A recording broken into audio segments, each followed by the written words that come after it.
Hi friends, வணக்கம். இது tea ஸ்டோட்லர். So நான் ஏற்கனவே சொன்ன மாதிரி இந்த சீரீஸில் வந்து பார்த்தீங்கன்னா இன்னைக்கு இந்த சிலிண்ட்ரிக்கல் டிரான்சர்ஸ், அதாவது நம்ம காம்போ 5 அன்பாக்சிங் பண்ணோம். அதுக்கப்புறம் கேப்டர்ஸ் எப்படி பண்ணுறதுன்னு பார்த்தோம். இன்னைக்கு வந்து பார்த்தீங்கன்னா மக்கு, சிப்பர் அண்ட் டம்ளர்ஸ் இதோட டிரான்சர்ஸ் எல்லாமே இந்த வீடியோவில் நான் உங்களுக்கு ஷேர் பண்ண போகிறேன். ஸோ இந்த வீடியோ பிடிச்சிருந்தா லைக் பண்ணுங்கள், ஷேர் பண்ணுங்கள், கமெண்ட் பண்ணுங்கள். நிறைய பேர் இன்னுமே வந்து சப்ஸ்கிரைப் பண்ணாமல் வியூ பண்ணிட்டு போயிருங்க. ஸோ சப்ஸ்கிரைப் பண்ணிட்டு வியூ பண்ணால் உங்களுக்குமே வந்து ஃபர்தர் நோட்டிஃபிகேஷன்ஸ் எல்லாமே கிடைக்கும். அதுதான் இந்த சேனலோட க்ரோத்தாகவே இருக்கும். ஸோ நான் ஏற்கனவே சொன்ன மாதிரி தமிழில் நீங்கள் இந்த பிஸ்னஸ் கஸ்டமைசேஷன் டிஷர்ட்டோ ஏதோ ஒரு கிஃப்ட் ஐட்டம்ஸோ நீங்கள் ஸ்டார்ட் பண்ணோன்னா டீ ஸ்டோட்லரை தவிர வேற எந்த சேனலுமே உங்களுக்கு கரெக்டாக இருக்காது. ஸோ எல்லாருமே சேல்ஸுக்காக தான் இந்த சேனல்ஸ் எல்லாம் வச்சிருக்காங்க. நம்ம மட்டும்தான் இதை டுட்டோரியல்ஸாக போட்டு இதனால நிறைய பேர் பிஸ்னஸ் ஸ்டார்ட் பண்ணியிருக்காங்க. நிறைய எங்களுக்குமே வந்து கால்ஸ் வருது.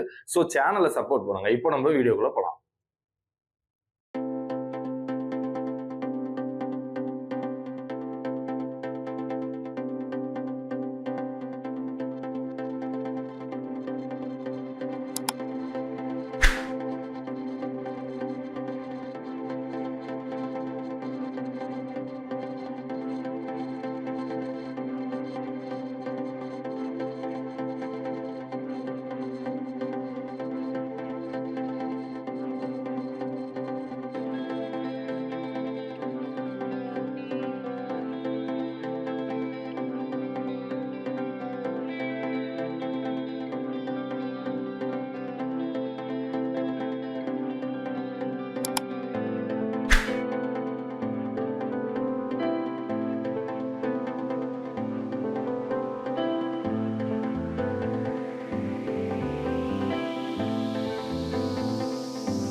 இன்னைக்கு வீடியோல ஒரு டம்ளரு மக்கு சிப்பரோட டிரான்சஸ் எல்லாமே பாத்தீங்க. ஸோ ரொம்ப இம்பார்ட்டன்ட் என்னன்னு பாத்தீங்கன்னா, ஒரு பிரிண்டோட ரெசல்யூஷன் ரொம்ப குவாலிட்டின்னு வாங்க, அது ரொம்ப முக்கியம். நான் ஏற்கனவே சொன்ன மாதிரி வெப் வேற பிரிண்ட் வேற. வெப்புக்கு நீங்க குவாலிட்டியை செக் பண்ண தேவையில்ல. நீங்க ஒரு போஸ்டர் டவுன்லோட் பண்ணீங்களா, ஒரு கூகுள்ல இருந்து எடுத்தீங்களா, ஜஸ்ட் வாட்ஸ்அப்லயே ஃபேஸ்புக்லயே நீங்க போடலாம். குவாலிட்டி தேவை கிடையாது. பட் பிரிண்ட்டுக்கு கண்டிப்பா ஒரு மினிமம் ரிக்குவயர்மெண்ட்ல ஒரு குவாலிட்டி இருக்கணும். அது நல்ல குவாலிட்டியா இருந்தா மட்டும்தான் உங்களுக்கு பிரிண்டோட அவுட்புட் நல்லா வரும். லைக் நான் காமிச்ச மாதிரி. ஸோ குவாலிட்டி கம்மியாக உங்களுக்கு பிரிண்ட் நல்லா அவுட்புட் வராது. அதனால ரொம்ப இம்பார்ட்டன்ட். அண்ட் நான் பண்ண ப்ராசஸ் எல்லாமே சப்ளிமேஷன் தான். நம்ம கிட்ட ஆல்ரெடி சொன்ன மாதிரி L130 இருக்கு ஒரு பேசிக் ஸ்டார்ட் அப்காக. அண்ட் CMYK சப்ளிமேஷன் இங்கு சப்ளிமேஷன் பேப்பர். ஸோ இந்த பிஸ்னஸோட எல்லா இன்ஃபர்மேஷனுமே நம்ம சேனல்ல ஆல்மோஸ்ட் ஒரு 190 வீடியோஸ் இருக்கு. ஸோ ஃபாலோ பண்ணீங்கனாலே போதும், இந்த பிஸ்னஸை ஸ்டார்ட் பண்ணிடலாம். அண்ட் இந்த கஸ்டமைசேஷன் டிஷர்ட்ஸ்ல, அதுக்கப்புறம் இந்த மாதிரி கிஃப்ட்ஸ்ல எது பண்ணாலுமே கீழே டிஸ்கிரிப்ஷன்ல எங்களோட நம்பருக்கு எங்களை ரீச் அவுட் பண்ணுங்க. இந்த பிசினஸ் ஸ்டார்ட் பண்றதுக்கு ஏதாவது ரா மெட்டீரியல் அண்ட் ட்ரைனிங் ஏதாவது வேணாலுமே ரீச் அவுட் பண்ணுங்க. அந்த சர்வீஸுமே டீ ஸ்டோர்ல பண்ணிட்டு இருக்கோம். ஸோ இன்னைக்கு நீங்க பாக்குறீங்க இந்த பிசினஸை ஸ்டார்ட் பண்ணோம், இந்த வீடியோ முடிஞ்சோன்னா அப்படின்னா கீழே டிஸ்கிரிப்ஷன்ல நம்ம நம்பருக்கு உடனே ரீச் அவுட் பண்ணுங்க. நிறைய பாத்தீங்கன்னா இப்போ இந்த பிசினஸ் ட்ரெண்ட்ல இருக்கு. ஸோ நீங்களுமே ஒரு ஆண்டர்பிரனர் ஆகணும்ன்றதுதான் டீ ஸ்டோர்லோட மெயின் கோலே. ஓகேவா? ஸோ சப்போர்ட் பண்ணுங்க. அண்ட் இந்த 5-in-1 காம்போவா இருக்கட்டும், இல்ல நம்மளோட 16x24 ஃபிளாட் மிஷின்ஸா இருக்கட்டும், எல்லாமே பிராண்டட் மிஷின்ஸ் தான். ஸோ நீங்க கண்டிப்பா ஒரு 3 to 4 years யூஸ் பண்ணலாம். அதோட பில்ட் குவாலிட்டி நல்லா இருக்கும். நிறைய பேர் என்ன நினைக்கிறாங்கன்னா, ரேட்டோட கம்பேரிசன் பாக்குறாங்க. ஆன்லைன்ல ஒரு ரேட் இருக்கு, நம்ம டீ ஸ்டோர்ல ஒரு ரேட் சொல்றோன்னு. ஸோ அந்த பிரைஸுக்கு தகுந்த குவாலிட்டி இருக்கும். மிஷின்ஸா இருக்கட்டும், நான் கொடுக்குற இங்க்ஸா இருக்கட்டும், கொடுக்குற பேப்பர்ஸா இருக்கட்டும், எல்லாமே நல்ல ஃபர்ஸ்ட் குவாலிட்டின்னு வாங்கலாம், அந்த குவாலிட்டி தான் இருக்கும். அதனாலதான் ப்ரைஸ் கொஞ்சம் டிஃபர் இருக்கும். அண்ட் எங்களோட மெயின் என்னன்னா, உங்களுக்கு கைடன்ஸ் டீ ஸ்டோர்ல இருந்து கிடைச்சிரும். ஸோ நீங்க ஆன்லைன்ல வாங்குறீங்கன்னா அது யாருக்கிட்ட இருந்து வாங்குறீங்க, யார் சப்ளையர் எதுவுமே தெரியாது. பட் நம்ம கிட்ட வாங்கினீங்கன்னா இதுக்கான கைடன்ஸ், அதுக்கப்புறம் சப்போர்ட் 24/7 சப்போர்ட் எல்லாமே இருக்கும். ஓகேங்களா? வெறும் மிஷின் அதை கொடுத்துட்டு சேல் பண்ணோன்னா அடுத்த கஸ்டமரை தேடி போறது கிடையாது. அந்த கஸ்டமரோட பிசினஸ்ல எவ்வளவுக்கு எவ்வளவு நாங்க எங்களோட கான்ட்ரிபியூஷன் கொடுக்க முடியுமோ அது எல்லாமே கொடுப்போம். ஸோ உங்களுக்கு ஏதாவது பிசினஸ் ஸ்டார்ட் பண்ணணும்னு ஐடியா இருந்தா கீழே நம்பருக்கு எங்களை ரீச் அவுட் பண்ணுங்க. மீண்டும் ஒரு நல்ல வீடியோல சந்திக்கிறேன். நன்றி, வணக்கம்.